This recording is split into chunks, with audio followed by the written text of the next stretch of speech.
Apollo 8. A last-minute change sets a mission on a dangerous new course. I said, what? That's the craziest idea I ever heard.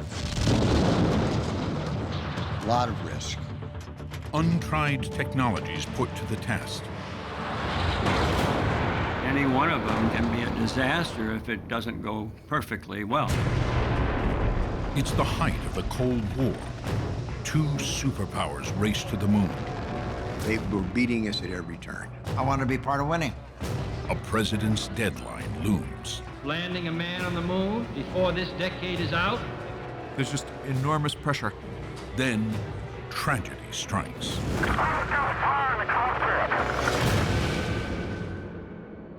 How are we ever going to get there? A secret decision is made. He said, close the door, so I realized that something was big. A half-century later, the legacy of this audacious journey affects us all.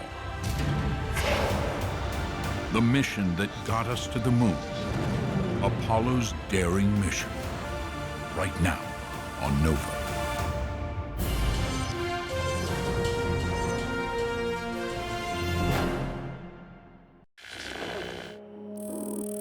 I'm at the foot of the ladder. It is perhaps the greatest technological feat in history. I'm going to step off the landing. Humans arriving at another world. That's one small step for man, one giant leap for mankind.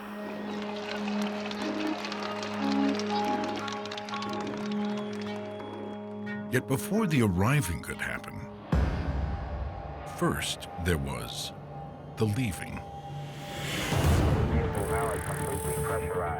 It's December 1968.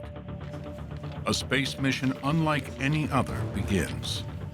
Apollo 8. It was the most dangerous mission of all. It was the boldest move that NASA ever made. Three men, Frank Borman, Jim Lovell, and Bill Anders, are departing on a journey no one has ever made before. For the first time in human history, humans left Earth. All previous missions have stayed in Earth orbit. But these three veteran fighter pilots, Lovell from the Navy, Borman and Anders from the Air Force, will take their spacecraft to another world. Apollo 8 will orbit the moon 10 times. It will not land.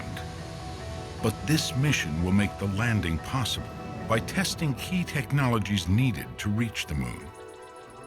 A giant rocket, a redesigned spacecraft, a revolutionary new computer. The rocket has never carried humans before. The spacecraft and computer have only flown once on Apollo 7, a mere 180 miles off Earth's surface.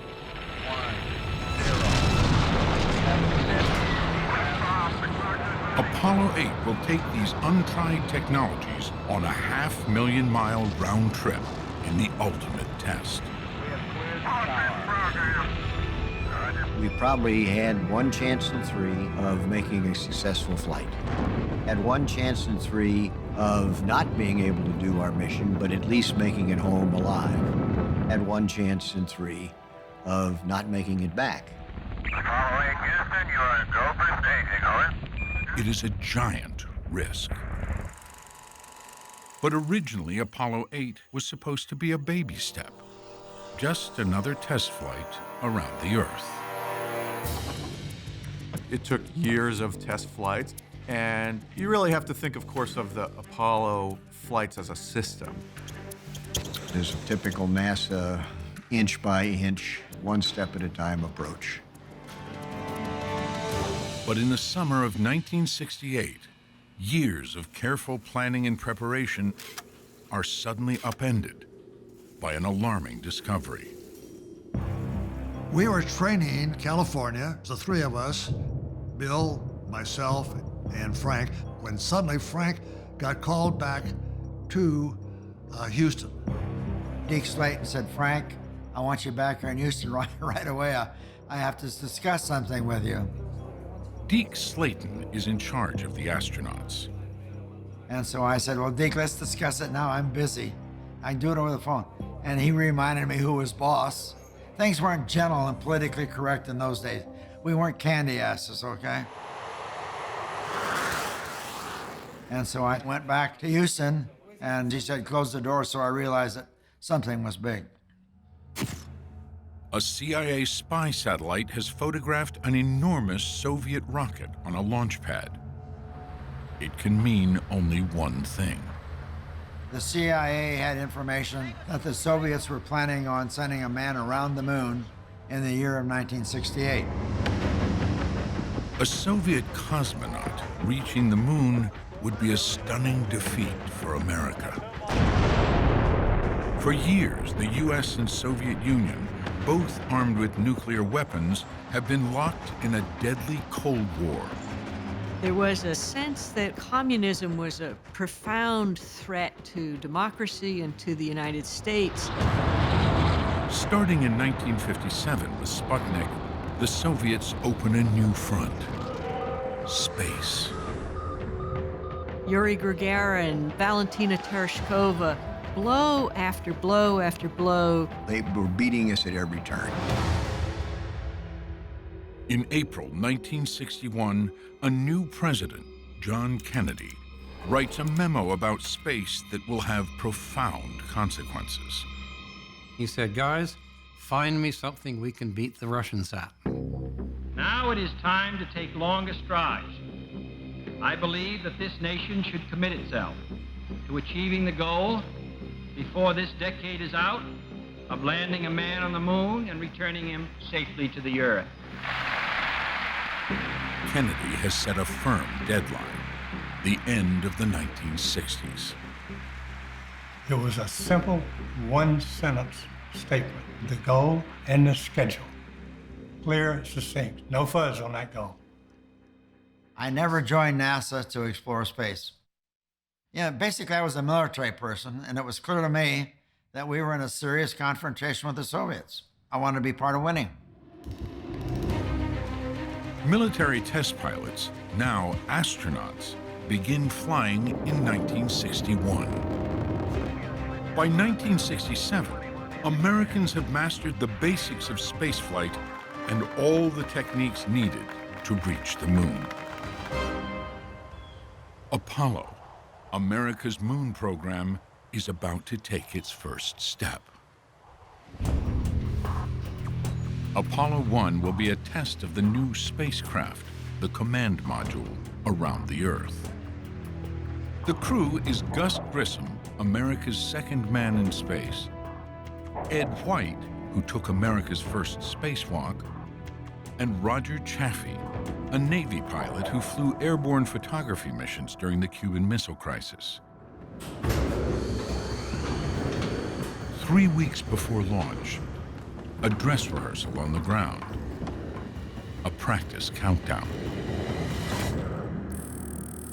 It's January 27th, 1967, a Friday. Things are not going well.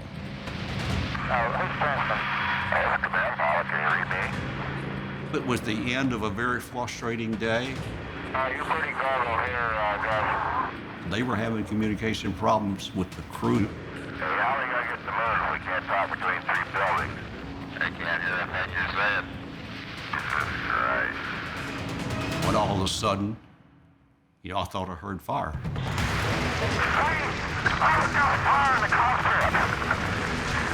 The fire quickly becomes an inferno. And the rest is history. With no chance of escape, poisoned by toxic fumes, 3 astronauts perish. It was a pretty sad scene. Most of the guys that were sitting on their consoles with tears running down their cheeks, just couldn't believe what had happened. Everybody knew what they were doing was dangerous, but they didn't really think of it as being dangerous on the ground. And it was a huge shock that an accident like this would happen in a kind of an ordinary training scenario without being in space.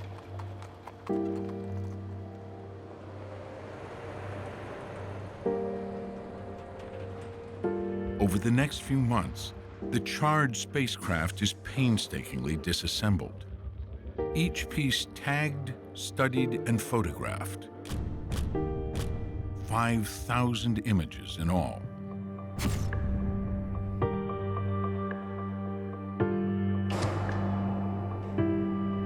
Sifting through these artifacts, the Apollo Review Board pieces together what went wrong. We came out with a scathing report on the problems not only of the test in which the fire occurred, but also in the development of the spacecraft. There was no ass covering. There was a lot of soul searching as to what had happened and all of the things that went with it. Electrical wiring shows shoddy workmanship.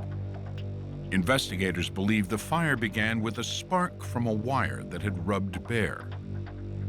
That spark quickly became an inferno because the command module was full of flammable material. Everywhere you turned, there was stuff that would be subject to a flash fire if you got the right ignition source. On top of that, the atmosphere inside could not have been more dangerous. Pure oxygen at 16 pounds per square inch, something which we all should have known, that anything will burn at pure oxygen at 16 pounds per square inch. And finally, the hatch. It's cumbersome to unlock, and it opens inward. Expanding gases from the searing heat meant tons of force held the hatch closed. The fire is a shock to the system that reverberates throughout Apollo.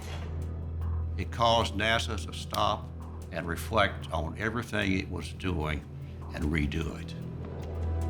But for the fire, there wouldn't have been the re-examination of all kinds of things. But we redoubled our efforts. We said that, those guys were our friends, and we're going to get to the moon on time in their honor. But getting to the moon on time won't be easy. They've got to completely redesign the command module, perfect a lunar lander, figure out how to navigate to the moon and back, and build a rocket larger and more powerful than any that has ever flown. It will be known as the Saturn V. The key innovation that enabled all of Apollo was the Saturn V rocket. Without that, you couldn't even say we were going to the moon. It will weigh over 6 million pounds, stand as tall as a 36-story building, and be able to lift 130 tons. America's moon rocket is the brainchild of German engineer Wernher von Braun. During World War II, von Braun and his team developed the V2 rocket. Built with slave labor, V2 rockets kill thousands in London, Antwerp, and elsewhere. After the war, von Braun is brought to the U.S. to build rockets for America. The Saturn V will be the biggest ever built, if it can be built. To get this enormous machine off the ground will require a new engine, 10 times more powerful than any ever designed. It will be called the F1. Sonny Morea is project manager in June 1962, when NASA test fires its first F1.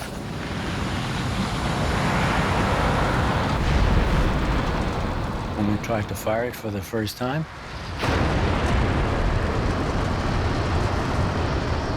it just blew apart. As F1 engines keep blowing up, engineers finally identified the problem: combustion instability, uneven burning. If you visualize a candle burning in a room, it flickers from side to side. Well, that's a form of instability.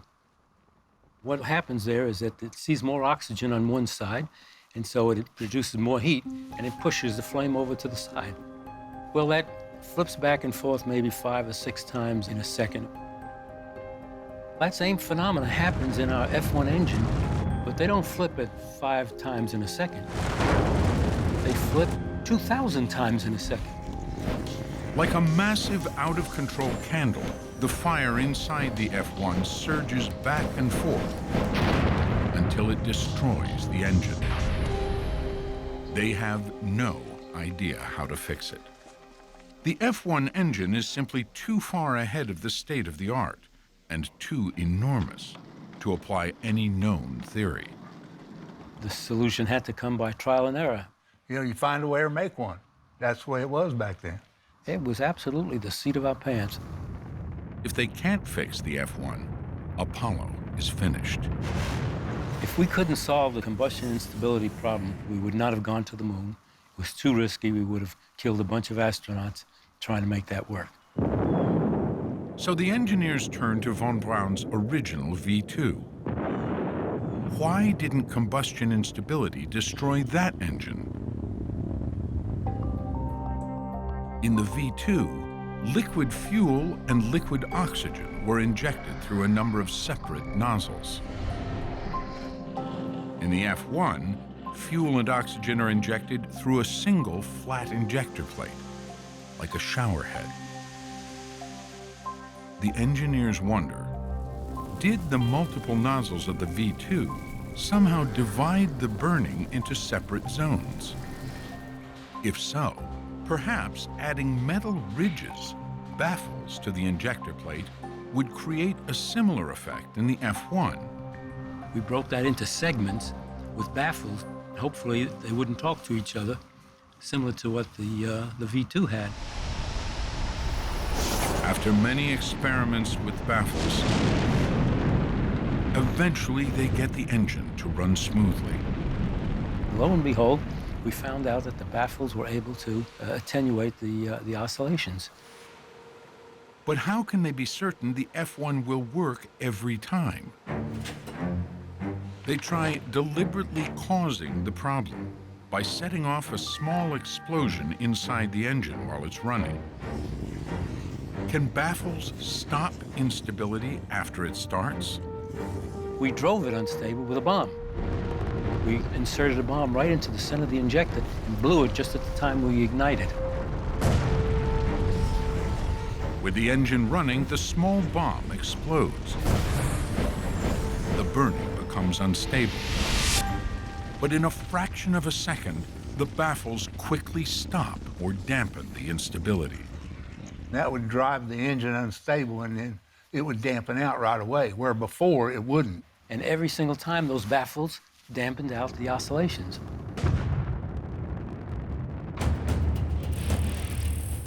In November 1967, 2 years and 1 month before Kennedy's deadline, the Saturn V rocket has its first unmanned test flight. We got as close to it as we could, something like 2.5 miles away. Among the spectators is astronaut Michael Collins. When the engines ignited, it didn't seem like a big deal. And then a shock wave came. And the shock wave got you in the viscera, got you in the brain, got you shaking. If you ever want to know what power meant, that was it. The 5 F1 engines and everything else work perfectly. But leaving Earth on a rocket is just the start. To reach the moon, they'll have to cross 250,000 miles of empty space and hit a target that's only about 2,000 miles across. In space, everything is moving around. I mean, the Earth is moving around the sun, the moon is rotating around the Earth. There's all this movement. So how do you hit the target? To hit the moon, NASA turns to Charles Stark Draper, better known as Doc. Engineer, aviation pioneer, MIT professor. Stark Draper was the leader of the instrumentation lab at MIT, Massachusetts Institute of Technology. Very technical guy who has put together this intricate bunch of equipment. Starting in the 1930s, Draper develops a new way for pilots to always know where they are, even at night, in fog, or thick clouds. On inertial and transfer power. Inertial navigation. It allows a pilot to navigate from point A to point B without knowing any information other than where he started. But on Earth, points A and B are stationary with respect to each other. In space, they're on two different celestial bodies, Earth and Moon, and both are constantly moving. To reach the Moon, Apollo will have to speed up, slow down, change direction multiple times. So Apollo needs the most accurate navigation system possible. It will have several parts. The first is the inertial measurement unit. Inside, gyroscopes measure changes in direction, accelerometers changes in speed. Starting at the launch in Cape Canaveral, Florida, by measuring every change in speed and direction, it keeps track of the spacecraft's location. But it's not perfect. Gyroscopes and accelerometers are mechanical devices. Each day, a little bit of error creeps in. In long missions like Apollo 8, the inertial measurement unit isn't quite constant. It does drift a little bit. So the second part of the system is a check on the inertial unit, a way to correct its daily error, the Apollo Space Sextant. After about a day, you want to have somebody go to the sextant in the wall of the spacecraft, sight on a couple of stars, and then basically correct the orientation. With the Space Sextant, the navigator can determine the spacecraft's location by measuring the angle between a reference star and the edge of the Earth. Knowing that angle, he can use trigonometry to calculate his position in space. Together, the inertial measurement unit and space sextant, combined with ground tracking, will tell astronauts and mission control where they are. But knowing where they are is only half the battle. They'll have to maneuver into and out of lunar orbit. And MIT thinks that's too hard for a human pilot. It can all be done by a computer. It needs just two buttons. One button will say, "Go to Moon," and one button will say, "Take me home." The astronauts respectfully disagree. No. I'm up there. It's my rear end that's on the line. I need to be in control of the spacecraft. The very first thing one of the astronauts said to me, as soon as we get up there, we're shutting the sucker off. But maneuvering the Apollo spacecraft involves firing 16 different thrusters, plus the main engine. So you better have 17 fingers and be awfully agile. After a long battle, NASA decides. The astronauts will control a computer, and it will maneuver the spacecraft. A system called digital fly-by-wire. Fly-by-wire is where the pilot is really controlling a model inside the computer, and then the computer does whatever it needs to do to make the spacecraft fly like that model. The inertial measurement unit, the space sextant, and ground tracking pinpoint where the spacecraft is. The computer knows where they want to go. So it figures out how to burn the thrusters plus the main engine to get there. Human life will be entrusted to decisions made by a machine. A person's life was at stake, in this case, the astronaut. So it had to work. Margaret Hamilton developed software that will control the Apollo computer. Computers, they don't do anything until they have some instructions. That is the software side of things.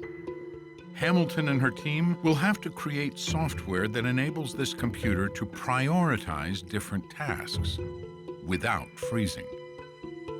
We, the developers, had to assign unique priorities to every job.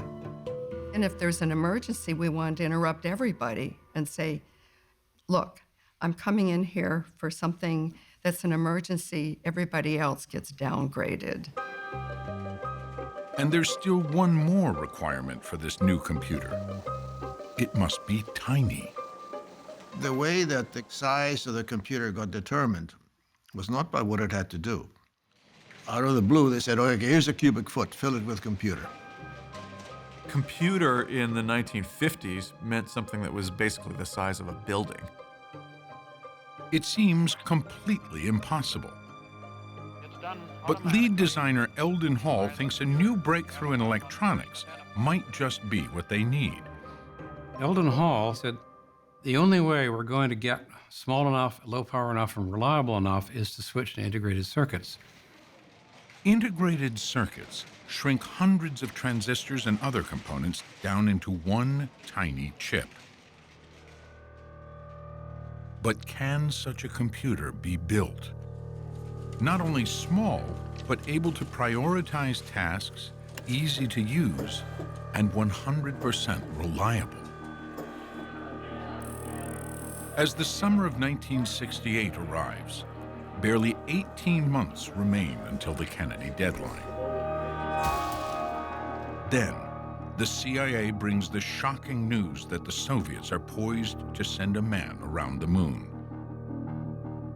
Rather than lose to the Soviets, Apollo spacecraft manager George Low proposes a radical change of mission.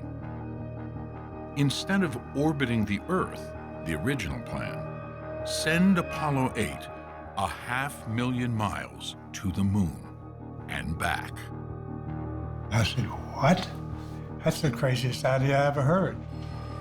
Chris Kraft, director of mission control, orders engineer Jerry Bostic to study the possibility.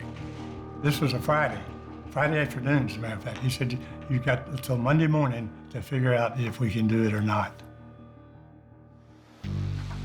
The command module, redesigned after the fire, still hasn't flown.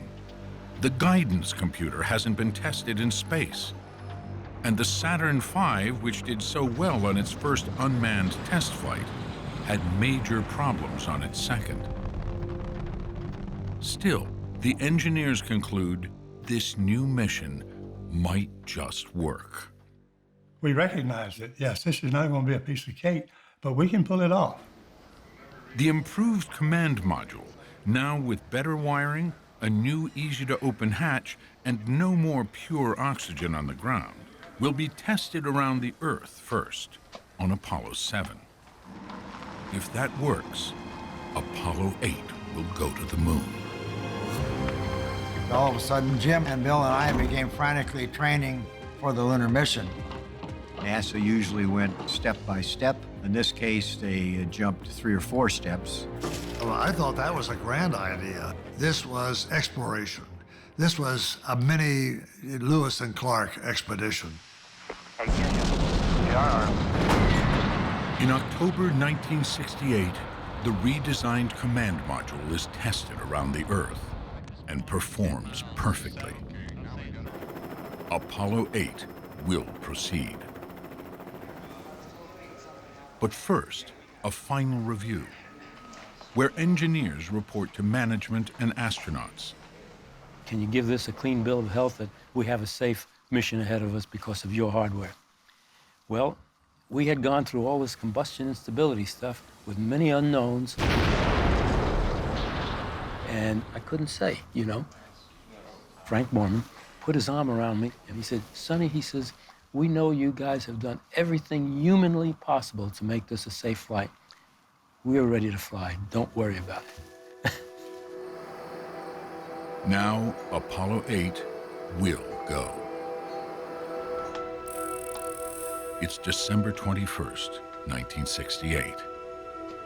The morning of the launch, I thought to myself, we're going to the moon. This is gonna go to the moon. They prepared as much as possible. Still, this launch is an act of faith. Whether it turns out to be a desperate gamble that should never have been made or a stroke of genius, Apollo 8 is a leap into the unknown. First on the Saturn V, first to leave the Earth, first to go into lunar orbit. A lot of risk. Was I nervous? Yes, I was nervous. That's a big step. It's a big step. 10, 9. 8 seconds to go. We have ignition sequence start. Fuel starts pumping. 15 tons each second. The F1 engines come alive. The clock is running. C1 AM Standard Time. It was so loud we couldn't hear ourselves think. Couldn't even see the instrument panel. It was vibrating so much. It was one hell of a rocket. You have 7.5 million pounds of thrust pushing you. All of a sudden it stops, and you're flung forward in your seat belts and then back as the second stage took over. 11.5 minutes after leaving the ground, Apollo 8 is moving 17,000 miles an hour, circling the Earth. Then, an unprecedented and momentous event. The third stage engine will relight and send Apollo 8 out of Earth orbit toward the moon. It's a maneuver NASA calls TLI, Trans-Lunar Injection. Trans-lunar injection? It sounds like some sort of a medical device. Astronaut Michael Collins is Capcom, the one person in mission control who speaks directly to the astronauts. I mean, I love NASA, but they have an ability to transform sometime the ethereal into the mundane. In this moment, Michael Collins has the honor of announcing a turning point in human history. I said to them, Apollo 8, you're go for TLI. Apollo 8, you are go for TLI, over.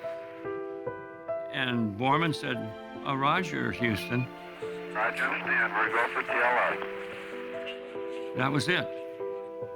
I just really wish I had that moment to live over again, because I would have said to them, Apollo 8, you can now slip the surly bonds of Earth and dance the sky, Apollo 8, dance the sky, you go, is what I would have said to them instead of, you're cleared for TLI. The words may be mundane, but the meaning is profound. It was the first time that any human beings entered the gravitational field of another planetary body besides the one that we evolved on. 2.5 days pass. Even now, the astronauts still can't see their destination. Our blunt side was towards the moon, so we never saw the moon as we actually got right up to it. But they don't need to see the moon just yet. To go into lunar orbit, they have to fire their engine and slow down to be captured by the moon's gravity. Everything about it must be perfect. If not, they could miss the moon or crash into it. And all this done by the computer.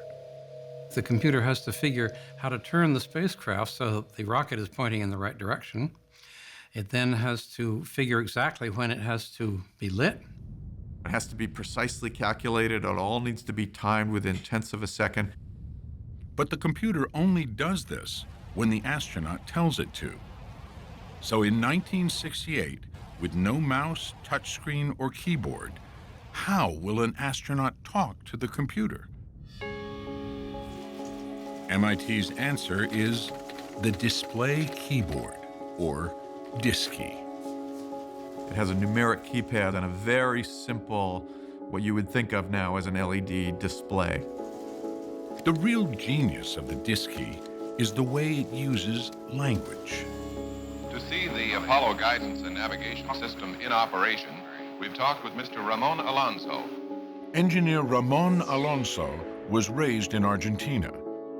Trying to create this language, he remembers how he learned English.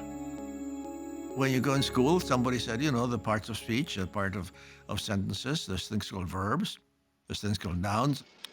What is a verb? Well, that's the action, it does something. And what is a noun? It's a thing. So, all right, does seem to suit. I remember driving to work one time and saying, oh yeah, that might work. Fire, rocket. Fire would be 22, and rocket would be 35 or something like that. And display, time. And display might be 16, and time would be 45. The Disky was designed for idiots like me. I mean, we had verbs and nouns so that it made more sense to us. Very crude it was, but it certainly did the job. Now, almost 3 days after launch, the Apollo guidance computer and its Disky interface are about to execute their first life and death maneuver. We are coming up to what is known as LOI, lunar orbit insertion. The computer must fire the engine at just the right moment, in just the right direction, for a precise number of seconds to drop Apollo 8 into the perfect orbit. If you burn too much, you could go in too low an orbit that could intersect the moon, or you could fly off into an orbit that won't come back around. There's a tremendous amount of danger with getting these orbital burns right. The LOI burn happens when Apollo 8 is behind the moon. Radio signals will be blocked. All communication cut off.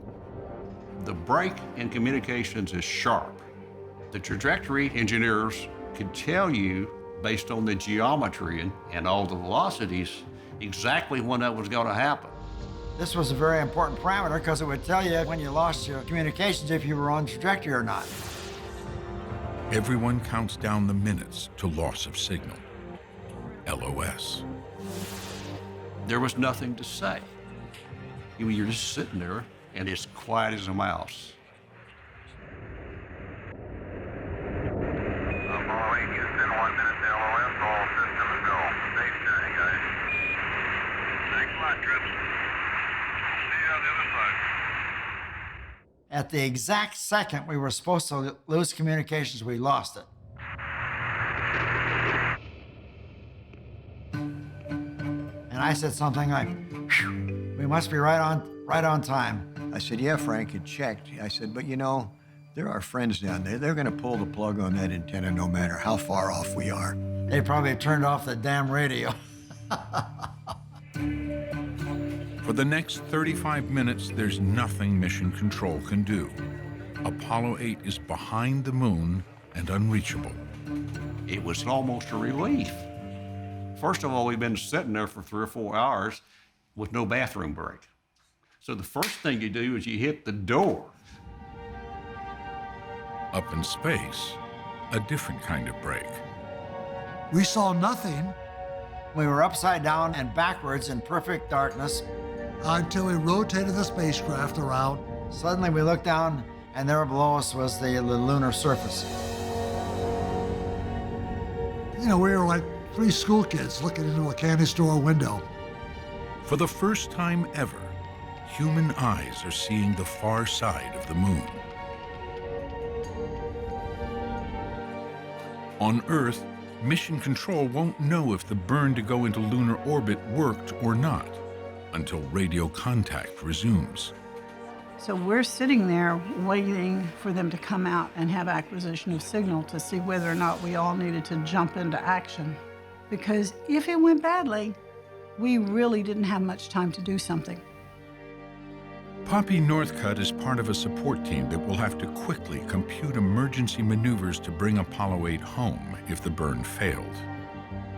It was dead silent, except for hearing the Capcom calling out.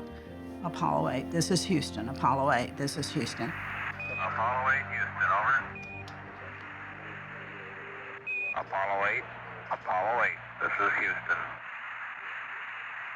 Apollo 8, Houston, over. Houston, Apollo 8. Very complete. Roger, didn't hear your voice. The burn worked.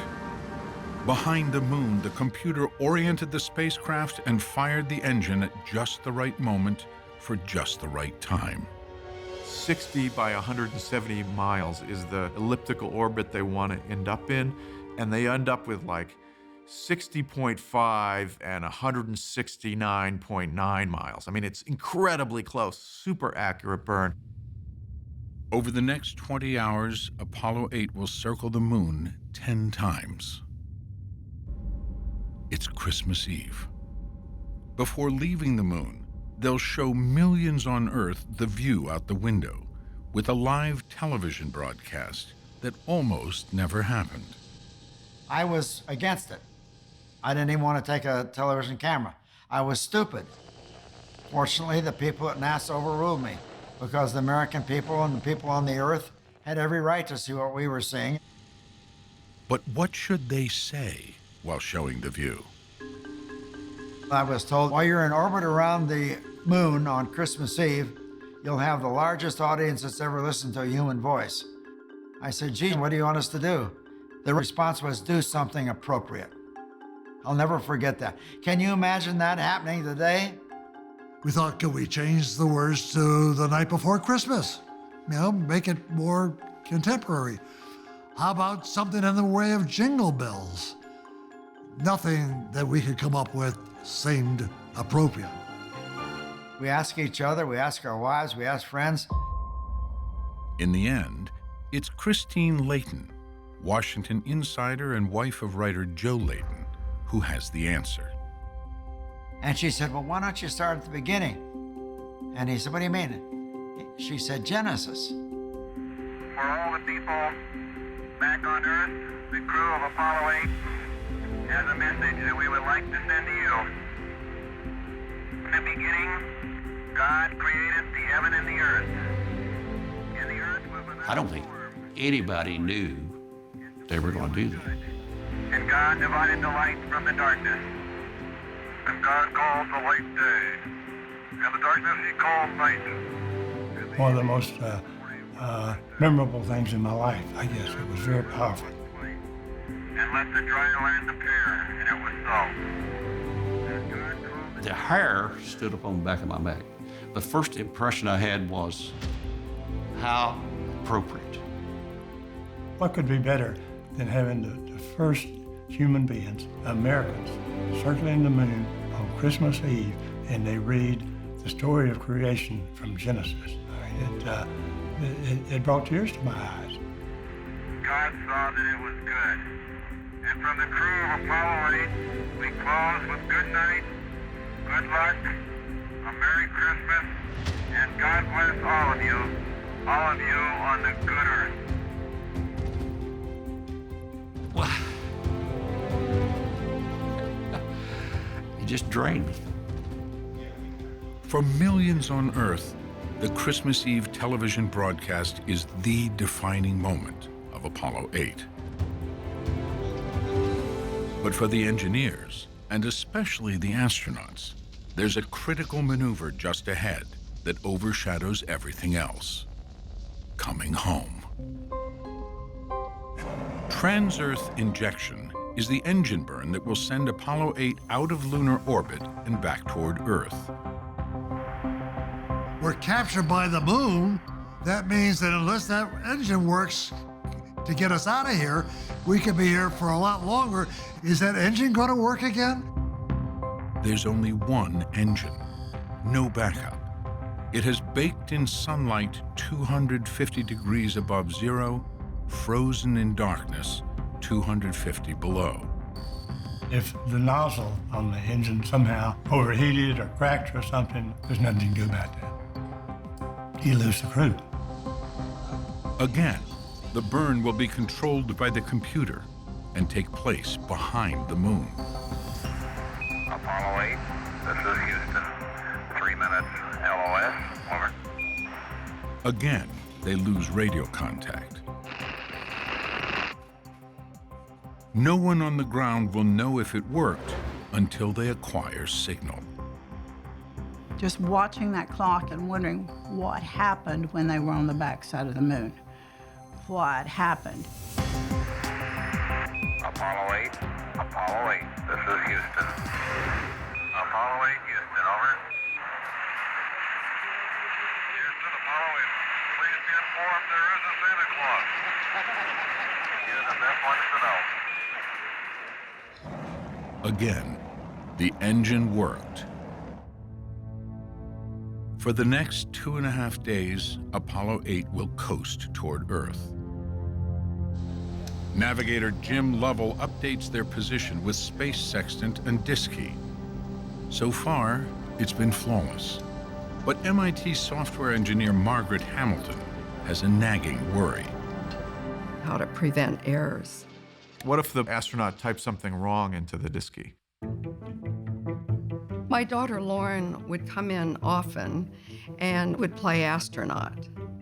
And so she'd start pressing keys, and I remember one time, all of a sudden, big crash. Everything stopped. So I'm thinking, what did she press? She had selected P01 during flight.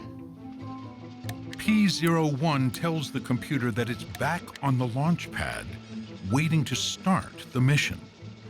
If an astronaut enters that into the disk key during flight, the computer will forget where they are in space. This could happen on a real mission. We have to stop the astronaut from being able to select P01 during flight. And NASA said, you know, these are the most highly trained test pilots in the world. They're never going to make a mistake. But of course, they do. A day and a half away from Earth, Jim Lovell is using the space sextant and disk key to update their position. Suddenly, Lovell said, uh-oh. Lovell is doing a star sighting, and he's entering star number 1, and by mistake, he enters program number 1. I got into a program that essentially told me I was back on the launch site, waiting to take off. Borman wakes up, what's going on here? The computer starts trying to reposition the command module, thinking they're back at Cape Canaveral. The thing started turning and this, and Anders didn't know what was going on. Oh, he was mad that he could. I don't know. Lovell, you lost it. You lost it. I said, well, don't worry about it. Using the space sextant, Lovell orients the navigation system again, putting it back on track. Just one of those things, you know, you can never trust an Annapolis graduate very far. A day and a half later, Apollo 8 re-enters the Earth's atmosphere at nearly 7 miles per second. 10 minutes after that, on December 27, 1968, they splash down into the Pacific Ocean. The Saturn V rocket, the redesigned command module, the guidance computer, all have worked perfectly.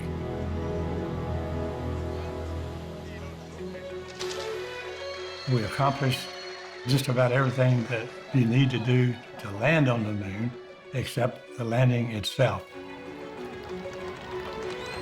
This is the moment that the space race ends. Once we do Apollo 8, the Soviets are out of the running. 7 months later, Neil Armstrong and Buzz Aldrin are walking on the moon, thanks in large part to Apollo 8. Apollo 11 walked on the moon. Apollo 8 was about leaving.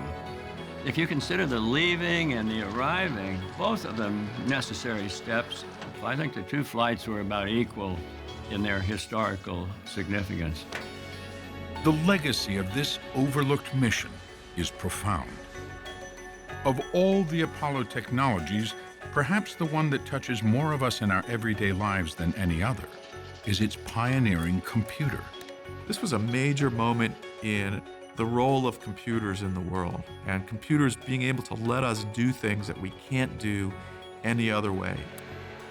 With its disk key and guidance computer, Apollo paved the way for keyboards, mice, touchscreens, computer-controlled airliners, factories, smartphones, and more. Now we have digital computers in everything. This was the first digital computer in almost anything. Now we stake our lives on software. This was the first time people staked their lives on software. Yet it's an old analog technology that gives us the most profound legacy of Apollo 8. Assigned to photograph future landing sites on the moon, Bill Anders is stunned by something else that's completely unexpected. When the Earth came up in Earthrise, I didn't even have a light meter. You know, I just started clicking away and changing the f-stops, and fortunately one of the pictures came out. That picture is probably the picture of the century. We thought we were going there to study the moon. No, we went to the moon, we learned a lot about the moon, but most of all, we learned about a new way to look at the Earth. The sense of isolation and closeness of our humanity, I wish more people would focus on it. Having that unifying experience, I think, was a very profound and moving moment for people on Earth. To realize we're all on this one spaceship together, we better start taking care of it. Before all this, seeing our home planet as it really is and everything else. The rocket, the computer, leaving Earth had only been dreamed of. In December 1968, it became forever real on Apollo 8. This was the mission that all that happened.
Be more PBS.